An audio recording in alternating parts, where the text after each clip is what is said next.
taste the honor of dying.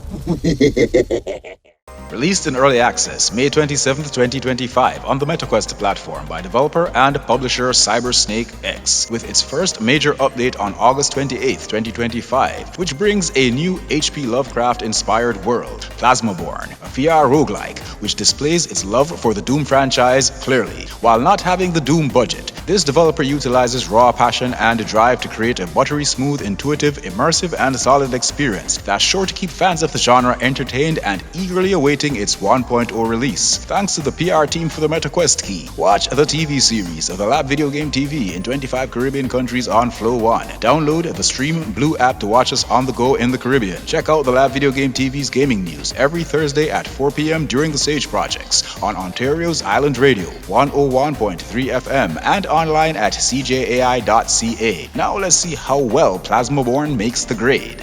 So fragile, so mortal, you crumble before.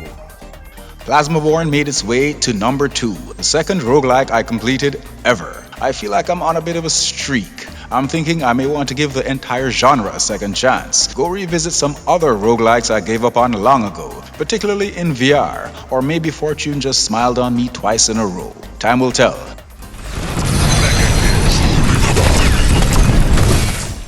It's also been a while since I've spent time with a standalone Quest experience. 90% of my time in a Quest headset is for PC VR. Outside Battle Sister and perhaps a couple others, standalone Quest titles just never appeals to me, visually. I think standalone Quest titles are also going to get another chance though. Again, time will tell. We'll see.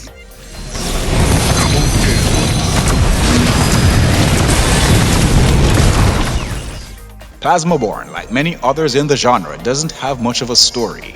What's here is vague and presented in a blink and you'll miss it kind of way. You'll pick up bits from monologues the bosses present throughout the stages leading up to them. In the hub, some robotic NPCs will say stuff, and after you take out a boss. But the story is never really spelled out for you. What I've gathered is, Earthrealm is in a pretty bad state, and you're some kind of high-tech warrior whose mission is to enter the underworld, hell, and to take on demonic magic with technology in order to set things straight. Now, how this works is currently beyond me, but hey, it's early access. Maybe the story will be more fleshed out by 1.0, maybe not. However, the gameplay here is so entertaining, most won't care either way. You've nearly arrived. How persistent. How futile. Power ready. The audio is solid, the music fits the high-intensity action, the voice acting is well done, and the sound effects packs the required punch to keep us immersed. So all's well on the sound front. Visuals are fine. I say fine because they get the job done. The devs seem to have gone for a minimalist art design, more the cartoon, cel-shaded route. But Plasmaborne still looks good for what it is, a standalone Quest title. Much like the story, however, the visuals take a back seat to the well-crafted gameplay experience.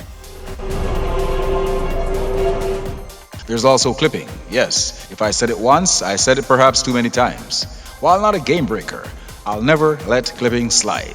It never goes unnoticed in VR. I love when starting up a VR experience and I bang my weapons together or put my virtual hands together and experience well-designed collision detection. It's always like a bonus I look forward to, but no bonus here.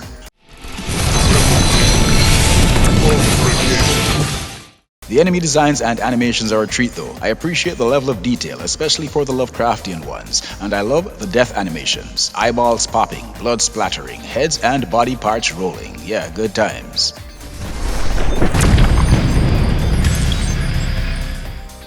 On to gameplay. On startup, we have over in settings, audio settings, user interface, movement, and extras. There's nothing over in extras yet, but options for live and maybe some other elements are coming down the line. This being a fast-paced, Doom-inspired roguelike, many familiar with the genre know what to expect. However, I've come to the realization that all roguelikes and lights are not created equal, and the rules which govern the genre are not set in stone. You start out in the hub. Here's where you'll find your upgrade station. At this station, you upgrade and unlock through purchases your weapons, powers, and passives. You also designate hands, left or right. You can upgrade your weapon's power, magazine, and reload speed. The weapons available so far are the Shredder, the Railgun, the Grenade Launcher, the String Gun, and the Laser Pistol. You can purchase and upgrade your powers. These act as attachments. Like I said, you're using technology, not magic. You've got a Flamethrower, Time Slow, an E-Blade, Rocket Launcher, a Beam, an Assistant, which at first only stuns enemies, but when upgraded destroys them as well, a Pyroblast, a Detonator, and Boost. You can purchase and upgrade your passives. So you've got Health, Shield, Shield Regen, Life Extractor, Revival, Reroll, and Battery. Also in the hub are these tablets. Plasmaborne's mechanics aren't exactly spelled out for you, and there's really no tutorial. Through trial and error, experience, and if you do a bit of exploring though, in the hub, you'll find this area that has these stone tablets with pointers and explanations. This was pretty helpful actually. Didn't find this area until about halfway through. Also in the hub is a map of the run, gives you an idea of how far you've progressed and how much further you've got left to go. So that's the hub, where you start out and where you'll be revisiting after each exploration. Now onto the in-game mechanics. As with all roguelikes, you start out really weak. You gain real-time experience and most importantly cash to unlock items, skills, and upgrade said items and skills. The Pick 3 system is present here. After each cleared area, these drone-like objects present you with 3 cards to pick from. These are temporary buffs that only hold up for the current run. As with all roguelike Pick 3 systems, you must choose wisely. Choose according to your general playstyle and preferences. If you're a defensive fighter, pick more passives, more shield-based items. If you're a slugger, then yeah, pick accordingly.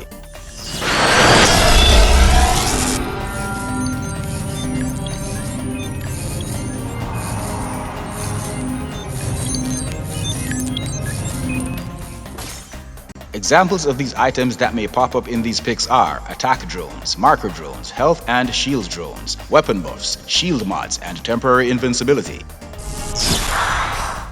Also, after each cleared area, you can choose to go into what I call side rooms, where you can get health, cash, power-ups, or danger.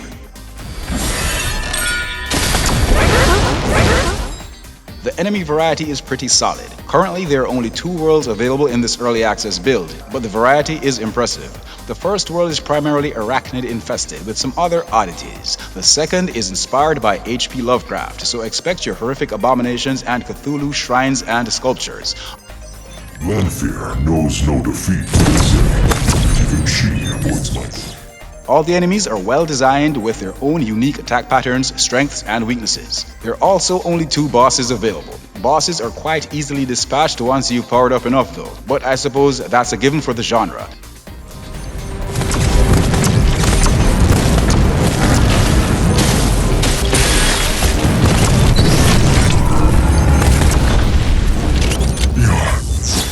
Technology.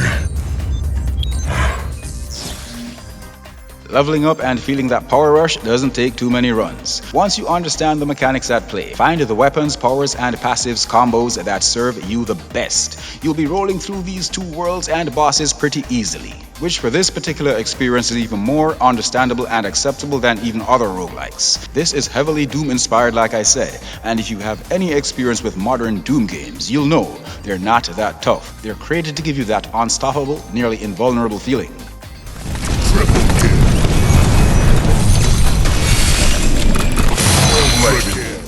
That brings me to the controls. Smooth, intuitive, well-designed. Locomotion is a mix of smooth, full locomotion, and teleportation. Teleportation here, however, is designed to simulate a dash, so if you're like me who abhors comfort options in VR experiences, fear not. Teleportation isn't implemented here as a comfort option. It's a well-designed dash mechanic that you perhaps wouldn't survive past the first 3 levels without. It would be a complete chore to traverse the second world without it.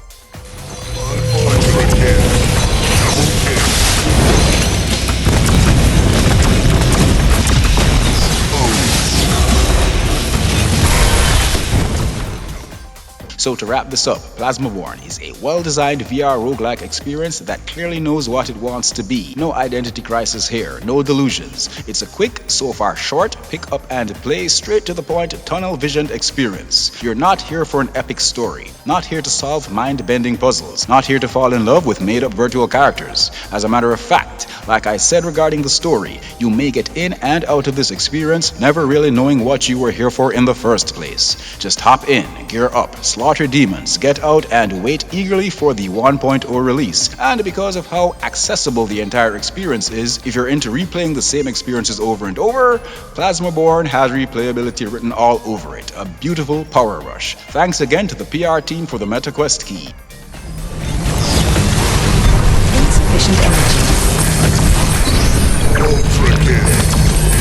At last, my hunger ends. At last I may see. Watch the TV series, The Lab Video Game TV in 25 Caribbean countries on Flow One. Download the Stream Blue app to watch us on the go in the Caribbean. Check out The Lab Video Game TV's gaming news every Thursday at 4 p.m. during the Sage Projects on Ontario's Island Radio, 101.3 FM and online at cjai.ca. Thank you for watching. If you like my content, feel free to like, share, comment, subscribe, and hit that notification bell. Let's say on the other hand, I found a way to piss you off with this one. Then take the logical course of action. Dislike, unsub, leave a feisty comment voicing your displeasure and disgust. Whatever it takes to make you feel vindicated, partner. Either way, I won't hold it against you. Our game is never over. Well done, soldier.